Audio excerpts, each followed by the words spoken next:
G'day YouTube and g'day the MPD Nation. Guys, if you don't know what the MPD Nation is, definitely go check it out. Great place to help small channels grow. Links in the description. Also, g'day SGU viewers. Of course, the Sports Gaming Universe is a place where I've got one of my videos up at the moment. Huge sports gaming channel's got every sort of sport you could ever ask for, even things like UFC. Definitely go check it out. Links also in the description. And of course, welcome back with some FIFA 13 connected career mode with Newcastle United, the mighty Magpies. Now, we've got Chelsea in the Premier League today, and we've been on a decent run of form. We picked up a lovely comeback win against Villa in the last episode, and of course we finished the January transfer window, so this is the first one in the month of February. You can see there we're 8th, we're a point behind Arsenal, but all the teams above us have games in hand over us, so we definitely need a win here over Chelsea. And Chelsea are a very tough side. You look at our bench there, it's filled with players we bought this summer. I thought I'd just stick them all on the bench so they all get a bit of game experience if need be. Pogba's in the heart of midfield. Niang's getting his first start up front for us. Obviously, he's only on loan at the club, but we've got the option to buy him at the end of the season. But the big thing there for Chelsea is Michael Vorm is on the bench. And of course, Vorm is the Swansea keeper in real life. Chelsea bought him this transfer window because he put in a transfer request. And he is now Peter Cech's backup, which is massive because now they have two world-class goalkeepers. And if one goes down injured, they've got an absolute advantage over every other team still because they've still got a top-quality goalkeeper. But obviously, we really do need a win today. And it will really help our league situation out if we pick it up, especially momentum-wise as well. We've got two Europa League games back-to-back in the next two episodes against Udinese.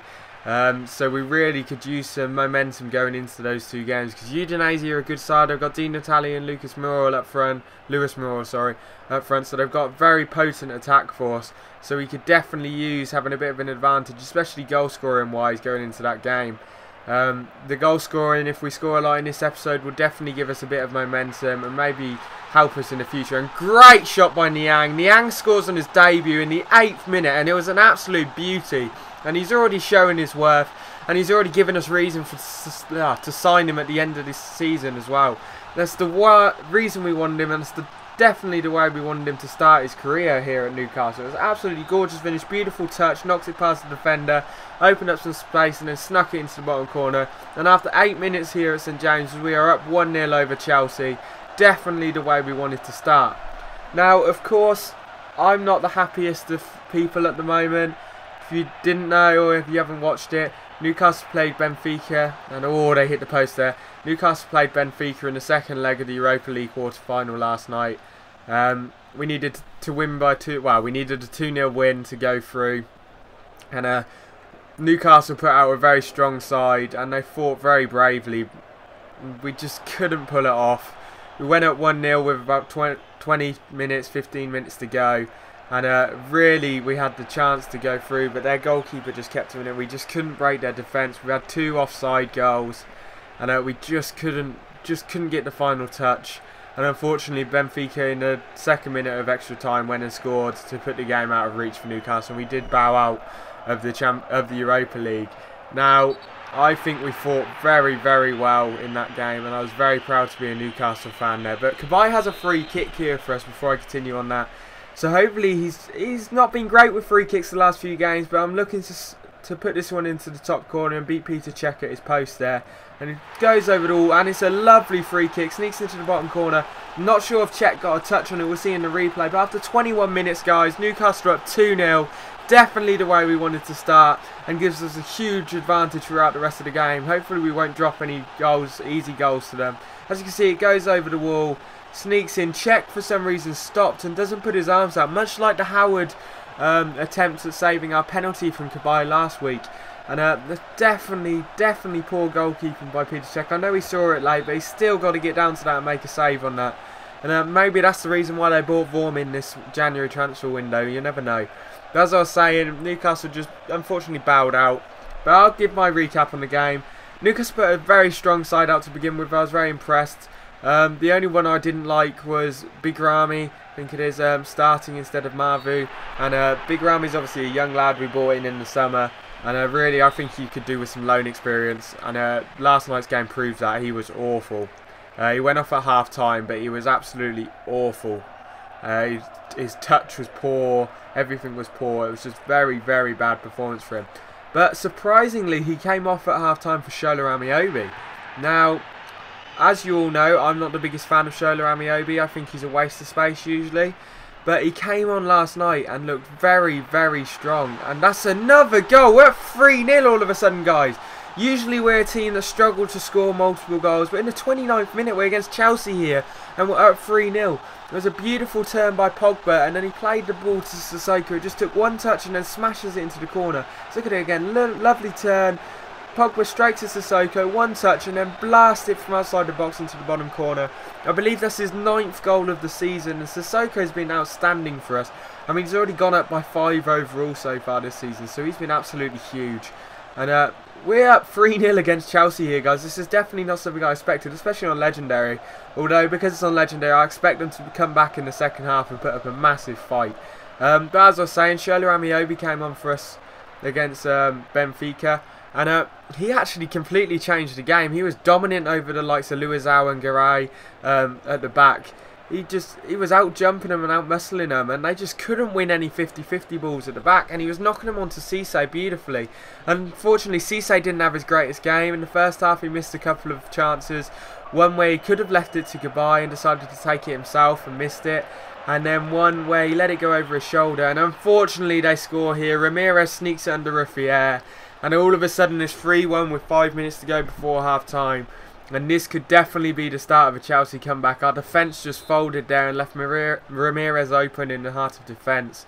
And unfortunately it's 3-1. We better hold on till half-time so we don't concede again. We'll try and go on the attack. Best form of defence is attack, so we'll have a go.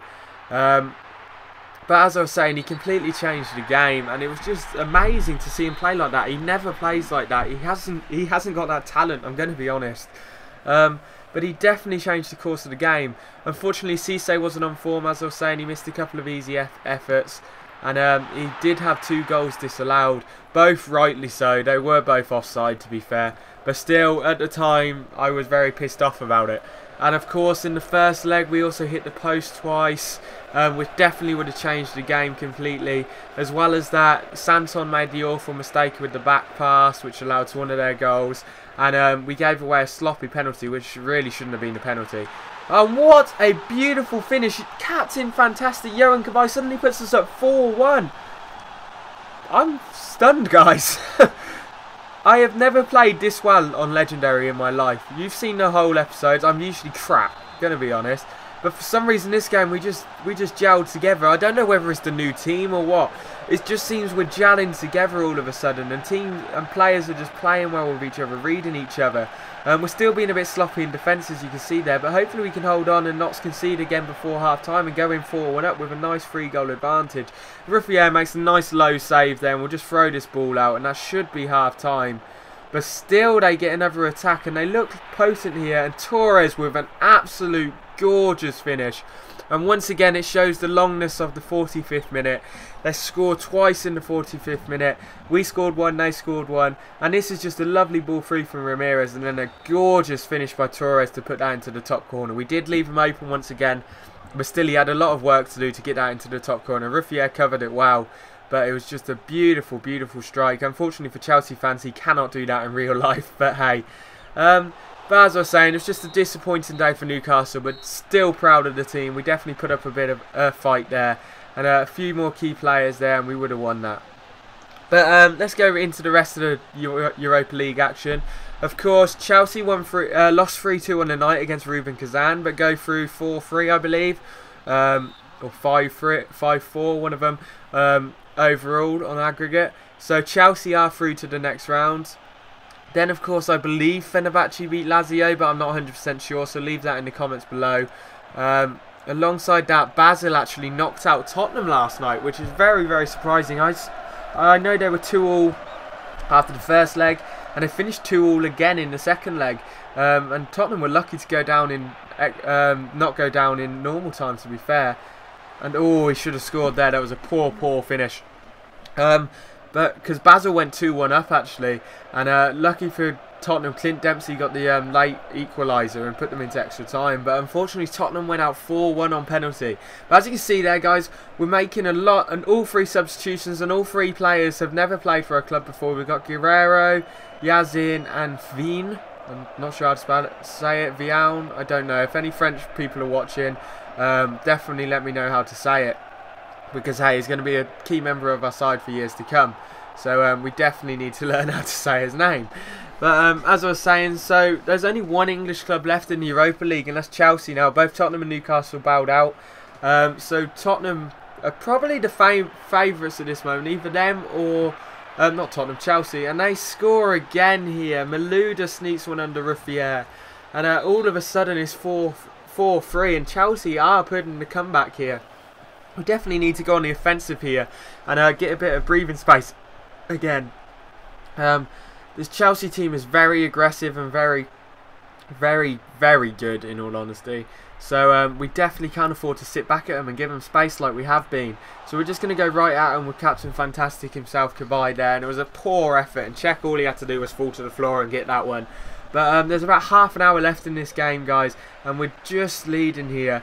And we're going on the attack once again, and it's a lovely through ball. And Jeremy Menez with a gorgeous finish there in the 64th minute.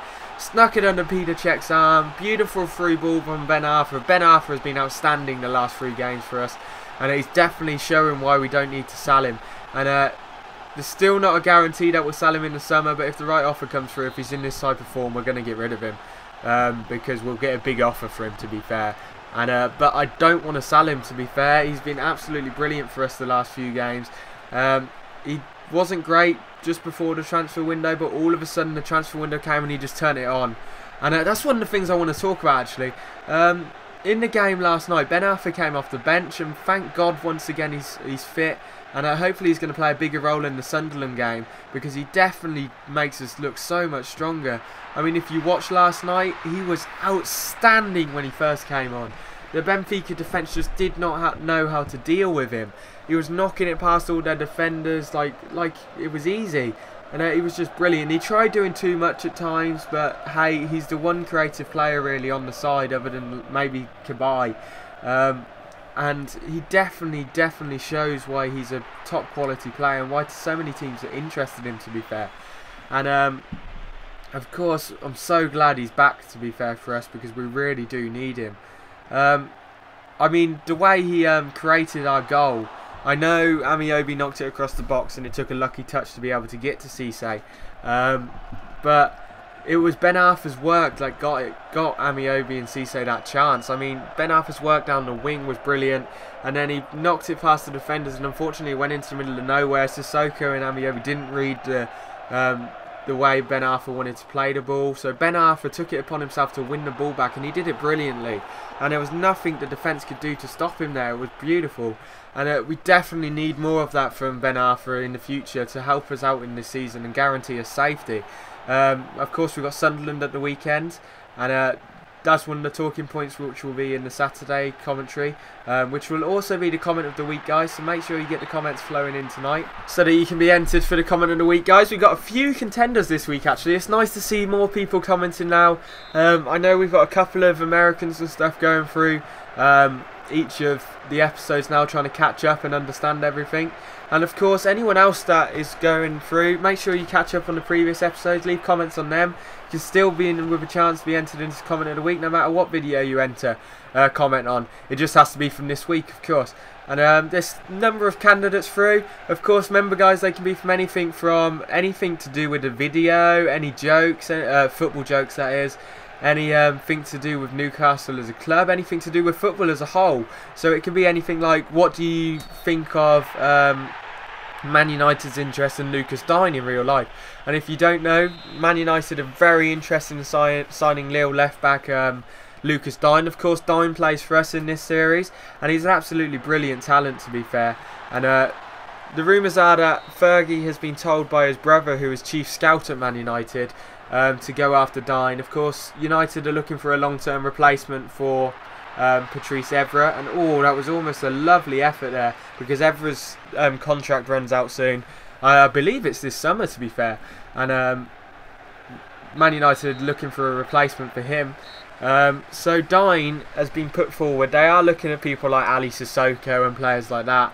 But they're looking at Digne for a cheap option and a future option because he's only 19 and he's an absolutely brilliant talent already. As you can see there, we pick up the 5-3 win against Chelsea. Massive, massive win for us and definitely a goal-filled episode, guys.